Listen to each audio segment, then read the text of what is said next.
Monde numérique. Tous les grands acteurs du numérique, donc là je cite Microsoft, Amazon, Google et les autres, ont tous annoncé des projets de nucléaire directement liés à l'alimentation de leur data center. C'est-à-dire que dit autrement, au-delà des opérateurs comme EDF qui fournissent énormément d'électricité, ces grands du numérique ont aussi en projet de développer leurs propres réacteurs, soit en partenariat, soit en direct, pour pouvoir aller alimenter leur data center.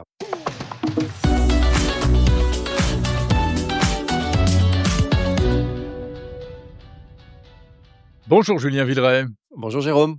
directeur de l'innovation d'EDF. Ravi de vous retrouver comme chaque mois dans Monde Numérique en partenariat avec EDF pour parler cette semaine de nucléaire.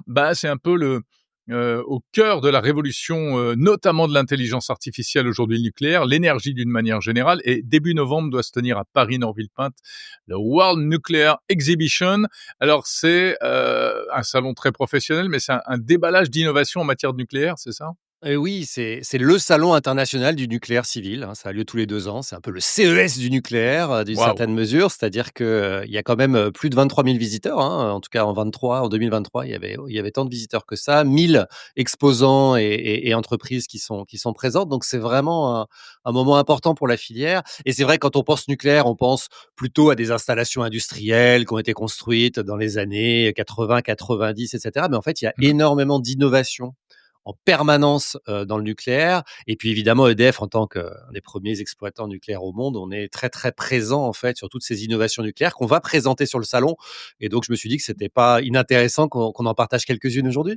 Bah oui. Mais alors c'est quoi les innovations dans le nucléaire? Parce que, oui, c'est une technologie ancienne malgré tout, le nucléaire. Évidemment, et quand on pense innovation dans le nucléaire, souvent on entend les nouvelles centrales, les nouveaux types de réacteurs, Bon, l'EPR, le PR2, les SMR, donc les petits réacteurs modulaires. Donc ça, évidemment, tout ça, il y a plein d'innovations. Mais en fait, ce qui est vraiment intéressant, c'est les innovations du quotidien, j'allais dire, qui se développent dans ou autour des centrales existantes.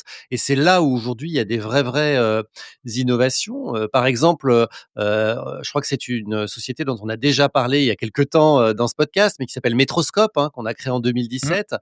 Cette société, en fait, elle crée des jumeaux numériques de centrales.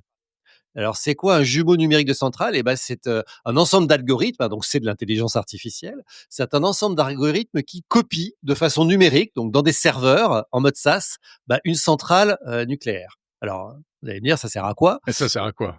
Ça sert à avoir une copie de la centrale physique, et dit autrement, ça permet d'interroger le modèle comme on interrogerait d'une certaine façon ChatGPT. Je m'explique. Mmh. Dans ma centrale qui produit une électricité X, tout d'un coup, il y a quelque chose qui dysfonctionne, elle produit un peu moins, et je me dis, tiens, qu'est-ce qui se passe? Je vais aller interroger le modèle en disant, tiens, voilà les paramètres de la centrale, j'ai une baisse de production d'électricité, qu'est-ce qui se passe? Et dans 95 à 97% des cas, le modèle va répondre en disant: «Il est probable que lors de la maintenance d'avant-hier dans la salle B12 de la vanne C3, quelque chose a été mal, fermé ou mal réglé, et c'est ça qui crée cette baisse-là», et dans la plupart des cas, c'est vrai.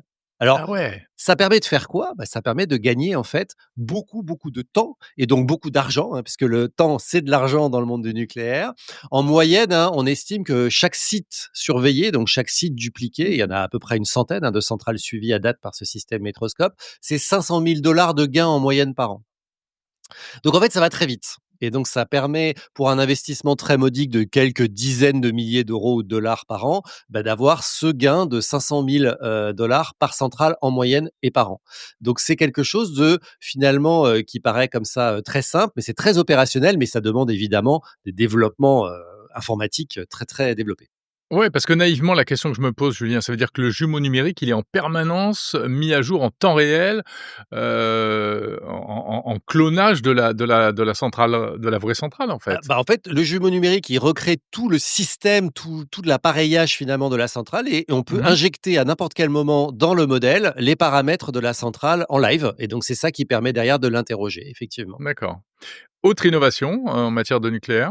Oui, alors, un autre exemple, on a créé là aussi avec de l'IA une société qui s'appelle Xir, et cette société finalement, elle permet dans son modèle de faire remonter tout ce qui remonte du terrain, hein. C'est-à-dire, tous les agents de maintenance, les techniciens, et cetera, qui remontent des rapports de non-conformité, le fait que, telle pièce, elle fonctionne plus ou elle a fonctionné moins longtemps que prévu ou que tel fournisseur a causé tel problème, sur tel outil. Bref, toutes ces données-là qui sont des données finalement très hétérogènes, pas toujours très structurées, hein. C'est des choses qui remontent de façon, en langage naturel, hein, comme on dirait, c'est-à-dire, finalement, Mmh. ça remonte des gens qui écrivent dans des rapports. Et en fait, c'est un modèle qui va prendre tout ce texte et qui va essayer d'aller chercher de l'intelligence dans toutes ces remontées. C'est-à-dire, par exemple, ça permet de se dire: «Tiens, quand même, dans toutes les centrales, nucléaires qui sont suivies par cet outil, on voit que tel fournisseur ou telle pièce, régulièrement pose tel problème» et donc ça permet finalement, là aussi, de faire de la maintenance préventive, c'est-à-dire d'aller anticiper les problèmes pour les régler avant qu'ils aient lieu et là aussi, c'est évidemment des économies, très, très importantes, qui arrivent. Mmh. Un autre exemple, j'allais enchaîner parce que celui-là, on en a déjà parlé, mais je l'adore, donc je ne peux Ouais. pas m'empêcher d'en reparler, c'est l'impression 3D Ah, métallique. j'en étais sûr. J'en ai parlé, je sais récemment, mais Ça, j'ai envie c'est d'y votre revenir. doudou, c'est votre chouchou. C'est vraiment un chouchou, c'est MX3D, une société, une start-up, néerlandaise dans laquelle on a investi. Alors, ils sont capables d'imprimer des ponts, hein. Il y a un pont aujourd'hui, qui est imprimé, et qui est installé, dans le quartier rouge d'Amsterdam, hein. Donc, voilà, ils savent faire, un pont de 12 mètres de long sur 6 mètres de large et 2 mètres de haut, 5 tonnes, hein. Donc voilà, ils savent faire ça, cette société, mais et c'est là où ça nous intéresse, ils savent faire de l'impression 3D y compris de pièces industrielles et y compris dans les industries les plus exigeantes, parce que le nucléaire, c'est l'industrie au monde la plus exigeante, hein, surveillée, on l'imagine bien, par tout un tas d'autorités indépendantes. Et donc, il y a des travaux qui sont menés, en l'occurrence avec notre filiale Framatome, sur de l'impression 3D de pièces pour le nucléaire. Ça veut dire quoi? Ce qui pouvait prendre 6 mois, j'ai bien dit 6 mois, hein, en tout cas plusieurs mois à fondre, c'est-à-dire Mmh. créer un moule, mettre le métal en fusion dedans, s'assurer que la pièce derrière est totalement propre, etc. Et grâce à de l'impression 3D, on peut désormais sortir la pièce en quelques heures, voire quelques jours, hein. 6 mois, quelques heures ou quelques jours. Incroyable. On voit bien la différence, là aussi, d'efficacité et aussi le fait qu'on n'a pas besoin de créer de stock.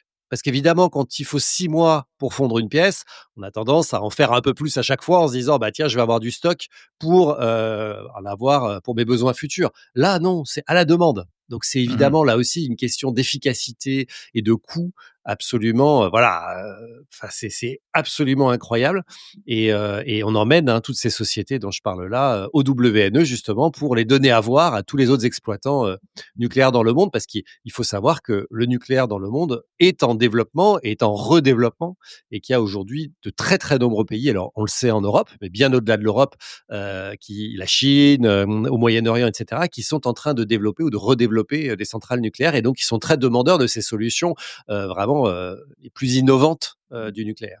On sent que le nucléaire a repris du poil de la bête, j'ai envie de dire, du fait notamment de l'intelligence artificielle, également en raison de la transition énergétique pour aller vers moins d'énergie, polluante. C'est un nouvel âge pour le nucléaire? En tout cas, oui, je crois qu'on peut dire que c'est un redémarrage, très, très fort. Effectivement, drivé beaucoup par le réchauffement climatique, hein. Il est Ouais. clair que, le fait d'avoir une énergie quasiment sans carbone, c'est évidemment quelque chose qui est très attractif pour tous les pays qui redéveloppent, du nucléaire et quand je dis les pays, c'est les grands, hein. C'est évidemment les États-Unis, la Chine, voilà, mais en Europe, donc c'est énormément de pays. Le Royaume-Uni est très en pointe. La France, évidemment, est le plus gros, mais on a aussi la Suède, on a aussi la Pologne, on a aussi, bon, bref, on a énormément de développement en la matière. Et puis c'est très drivé aussi par le secteur privé et effectivement les développements de l'IA et en particulier de l'IA générative, puisque tous les grands acteurs, là je dis bien tous les grands acteurs du numérique, hein, donc là je cite Microsoft, Amazon, Google et les autres, ont tous annoncé des projets de nucléaire directement liés à l'alimentation de leur data center. C'est-à-dire que Mmh. dit autrement, au-delà des opérateurs comme EDF qui fournissent énormément d'électricité,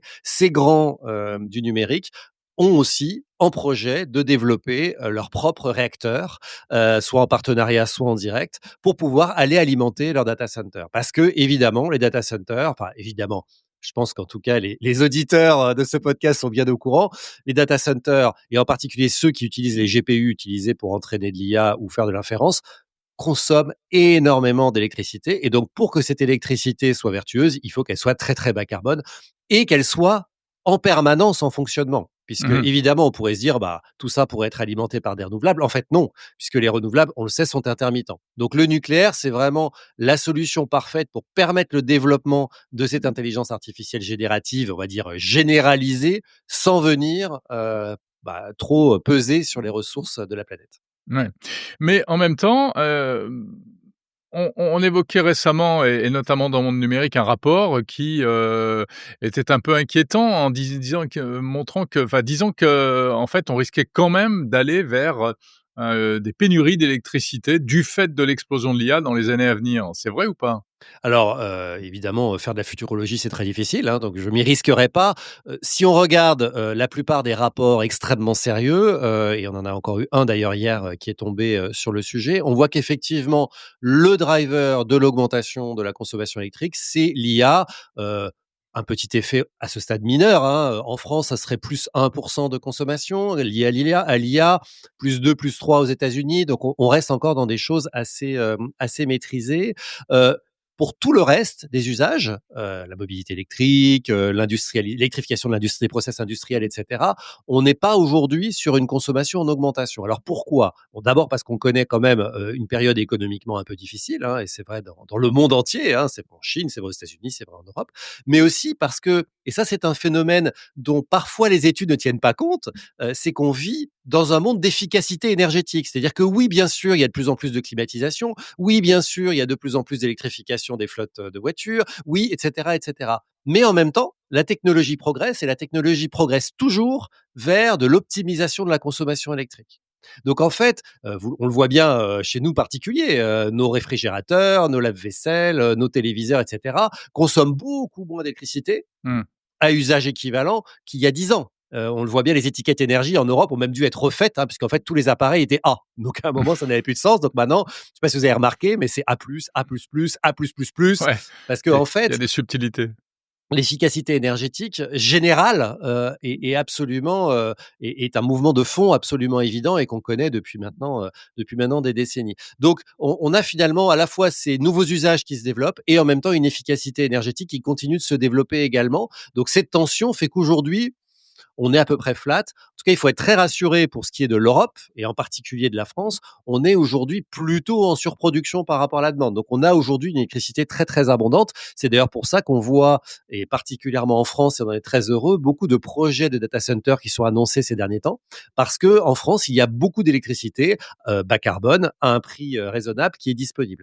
Donc, après, dire que où on en sera dans 10 ans, dans 20 ans, dans 30 ans, on verra.